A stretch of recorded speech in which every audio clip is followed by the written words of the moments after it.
역대상 26장 1에서 32절 말씀입니다. 26장. 고라 사람들의 문지기 반들은 이러하니라. 아삽의 가문 중 고레 아들 무셀레미아라.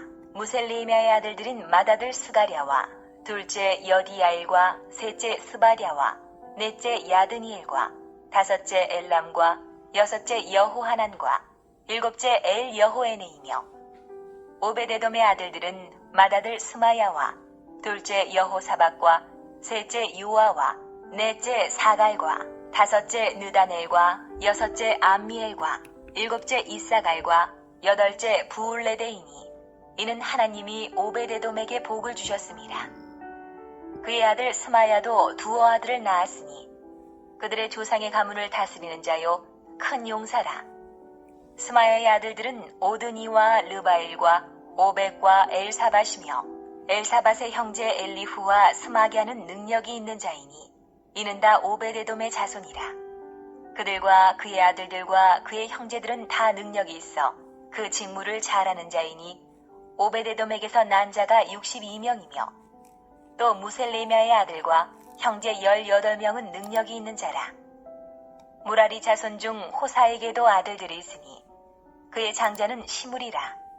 시므리는 본래 맏아들이 아니나 그의 아버지가 장자로 삼았고 둘째는 힐기야요 셋째는 드발리야요 넷째는 스가랴이니 호사의 아들들과 형제들이 13명이더라. 이상은 다 문지기의 반장으로서 그 형제처럼 직임을 얻어 여호와의 성전에서 섬기는 자들이라. 강문을 지키기 위하여 그의 조상의 가문을 따라 대소를 막론하고 다 제비 뽑혔으니 셀레미아는 동쪽을 뽑았고 그의 아들 스가랴는 명철한 모사라. 모사를 위하여 제비 뽑으니 북쪽을 뽑았고 오베데돔은 남쪽을 뽑았고 그의 아들들은 곳간에 뽑혔으며 숫빔과 호사는 서쪽을 뽑아 큰 길로 통한 살레겐 문 곁에 있어 서로 대하여 파수하였으니 동쪽 문에 레위 사람이 6이요 북쪽 문에 매일 4사람이요 남쪽 문에 매일 4사람이요 곳간에는 2씩이며 서쪽 뜰에 있는 큰 길에 4사람 그리고 뜰에 2사람이라. 고라와 무라리 자손의 문지기의 직책은 이러하였더라. 사랑하는 형제 여러분, 11월 28일 월요일 저녁 묵상에 오신 것을 환영합니다.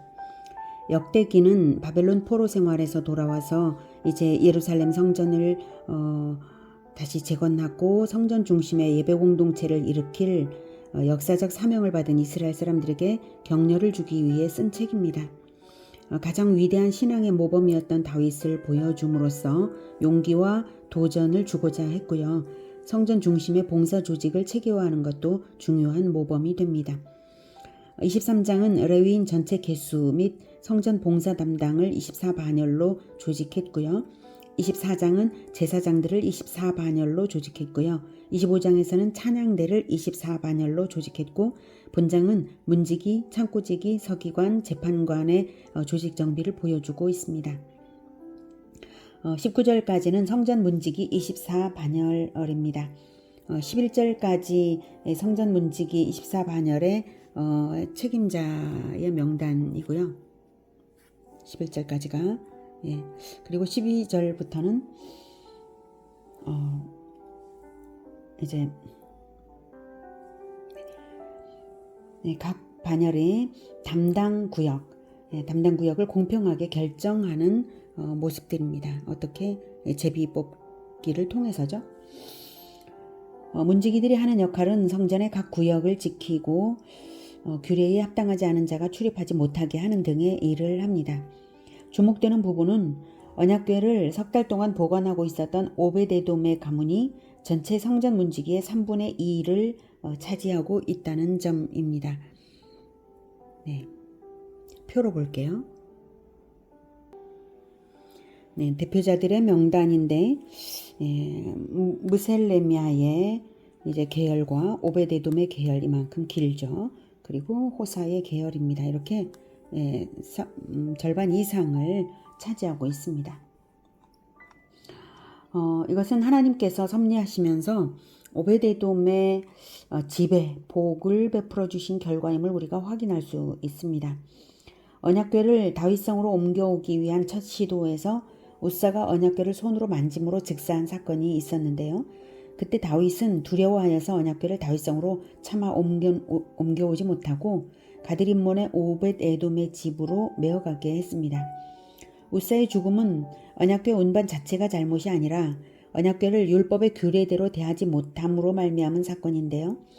그때 이스라엘의 대표적 3만 명, 언약궤를 옮겨오는데 3만 명을 뽑은 사람들을 3만 명을 모아가지고 언약궤를 옮겨오는 행사를 했어요.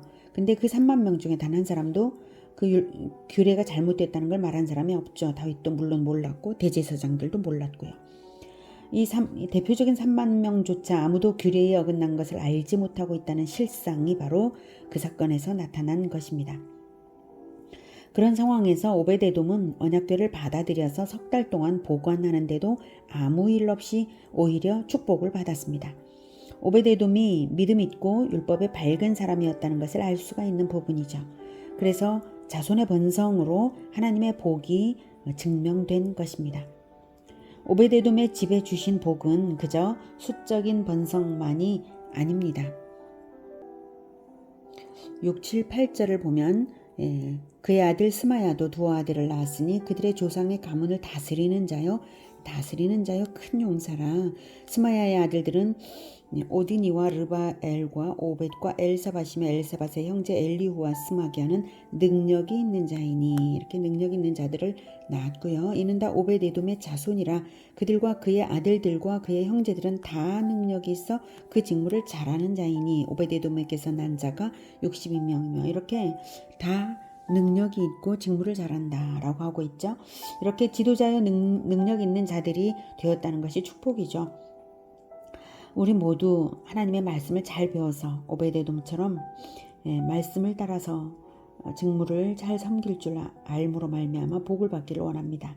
무슨 일을 맡기시든지 하나님께서 맡기시는 것에 충실하게 잘하여서 말씀에 따라 잘하여서 후손 대대로 번성하고 능력 있는 기독교 명문가들이 다 되시기를 기원합니다. 20절부터는 성전 창고지기의 직무 조직입니다. 20절부터. 레위 사람 중에 아히야는 하나님의 전 곡간과 성물 곡간을 맡았으며 라단의 자손은 곧 라단에게 속한 게르손 사람의 자손이니 게르손 사람 라단에게 속한 가문의 우두머리는 여히엘리라. 여히엘리의 아들들은 스담과 그의 아우 요엘이니 여호와의 성전 곡간을 맡았고 아므람 자손과 이스할 자손과 헤브론 자손과 오시엘 자손 중에 모세 아들 게르솜의 자손 스부엘은 곡간을 맡았고 그의 형제 곧 엘리에셀에게서 난 자는 그의 아들 르하비야와 그의 아들 여사야와 그의 아들 요람과 그의 아들 시그리와 그의 아들 슬로못이라. 이 슬로못과 그의 형제는 성물의 모든 곡간을 맡았으니 곧 다윗왕과 가문의 우두머리와 천부장과 백부장과 군대의 모든 지휘관이 구별하여 드린 성물이라. 그들이 싸울 때에 노략하여 얻은 물건 중에서 구별하여 드려 여호와의 성전을 계수한 일과 선견자 사무엘과 기스의 아들 사울과 넬의 아들 아브넬과 스루야의 아들 요압이 무엇이든지 구별하여 드린 성물은 다 슬로못과 그의 형제의 지휘를 받았더라. 네, 여러 가지 곳간들이 구별되어 있었어요. 20절에 보면 여기에 하나님의 전 곳간과 성물 곳간이라고 나오죠. 여기서 하나님의 전 곳간은 감사의 헌물과 11조를 두는 곳이고요. 여기에서 성물 곳간 이렇게 말하고 있고 26절에서도 성물의 모든 곳간, 이것은 하나님께 바쳐진 전리품들을 모아둔 곳간입니다. 그리고 22절에 여호와의 성전 곳간은 성전 기구들을 두는 곳간입니다. 인상적인 것은 전리품들을 두는 곳간이 있다는 점이죠. 세상 나라들에서는 전리품은 왕이나 장군들이 나누어 가졌지만 이스라엘은 먼저는 전쟁의 주인이시오 역사의 주인이신 하나님을 의지하여 승리했으므로 승리의 주 하나님께 많이 바쳤습니다. 이 점에서도 이스라엘의 진정한 통치자는 바로 하나님이심을 알 수가 있습니다. 이 모든 곳간의 물건들을 출납하는 일은 제사와 절기에 차질이 없도록 돕는 중요한 직무입니다. 창고지기들이 중요한 행정 업무요 또 재정 업무 담당자들인 것입니다. 특히 다윗은 훗날 솔로몬에 의해 성전을 건축할 때에 필요한 물자들을 충분히 준비하기 위해 애썼으므로 곳간들을 관리하는 일이 매우 중요한 일이었습니다. 이제 29절부터는 성전 외에서 봉사하는 레위 조직입니다. 이스라엘 자손 중에 그나냐와 그의 아들들은 성전 밖에서 이스라엘의 일을 다스리는 관원과 재판관이 되었고 헤브론 자손 중에 하사비아와 그의 동족 용사 1700명은 요단 서쪽에서 이스라엘을 주관하여 여호와의 모든 일과 왕을 섬기는 직임을 맡았으며 헤브론 자손 중에서는 여리야가 그의 족보와 종족대로 헤브론 자손의 우두머리가 되었더라. 다윗이 왕위에 쓴 지 40년에 길르앗 야셀에서 그들 중에 구하여 큰 용사를 얻었으니 그의 형제 중 2700명이 다 용사요 가문의 우두머리라. 다윗 왕이 그들로 루벤과 갓과 므낫세 반 지파를 주관하여 하나님의 모든 일과 왕의 일을 다스리게 하였더라. 네, 여호와의 모든 일, 하나님의 모든 일과 왕의 일이라는 말은 성전세와 국세를 거두는 일을 말합니다. 이렇게 성전 외의 봉사 조직도 이스라엘 통치의 중요한 기반입니다. 하나님의 공의와 질서대로 바로 잡는 일은 하나님의 율법대로 되어야 했으므로 레위인들이 행정, 사법, 공무원 역할도 한 것입니다.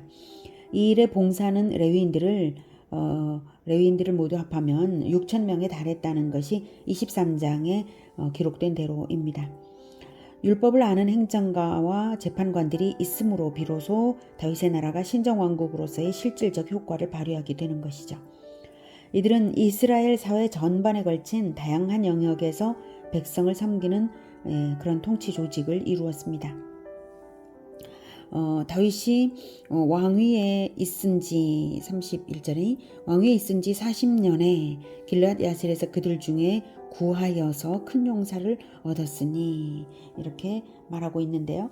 다윗이 평생 신정왕국 확립을 위한 조직체계를 갖추는 일에 마음을 두어 힘써왔다는 것을 짐작할 수 있습니다. 그래서 비록 재위 시에 일찍 갖추지는 못했지만 이제 솔로몬 대에서만큼은 여호와 신앙 중심을 튼튼히 해서 나라를 통치할 수 있게 하고 있는 것입니다. 오늘은 다윗이 조직한 레위인의 조직 중에 문지기와 창고지기와 성전 외 전국의 행정사법 조직들을 통해서 하나님의 말씀을 잘 아는 자가 가장 중요한 임무를 잘 맡아 바르게 할 수 있음을 보았습니다. 그리고 그런 자들에게 하나님께서 가문의 복을 주시는 것도 보았습니다. 하나님의 말씀은 교회 안에서만 필요한 것이 아니라 하나님과 인간을 섬기는 모든 곳에서 진리대로 섬길 수 있게 하는 능력과 지혜를 줍니다. 하나님의 말씀을 잘 알아서 하나님과 사람들을 잘 섬기는 복된 명문가들이 다 되시기를 기원합니다. 기도하겠습니다. 하나님의 말씀을 주셔서 감사합니다. 이 말씀을 잘 배워서 훌륭한 레위인 가문처럼 하나님께서 맡기시는 그 일에 그 진리대로 하나님께서 주시는 지혜로서 잘 수행하며 하나님을 영광되게 하고 나라를 평안케 하는 하나님 나라 건설자들이 다 되게 도와주시옵소서. 우리가 하나님의 말씀을 열심으로 배우겠습니다. 그리고 자손들에게도 열심으로 가르치겠습니다. 주님, 우리를 도와주셔서 우리가 성경을 배울 때마다 올바르게 깨닫도록 하시고 틀리게 하는 일이 없도록 올바르게 하여서 오직 복이 되게만 주님 도와주시옵소서. 우리가 열심으로 섬기겠습니다. 예수 그리스도의 이름으로 기도드립니다. 아멘. 이어지는 시간은 개인 기도 시간입니다.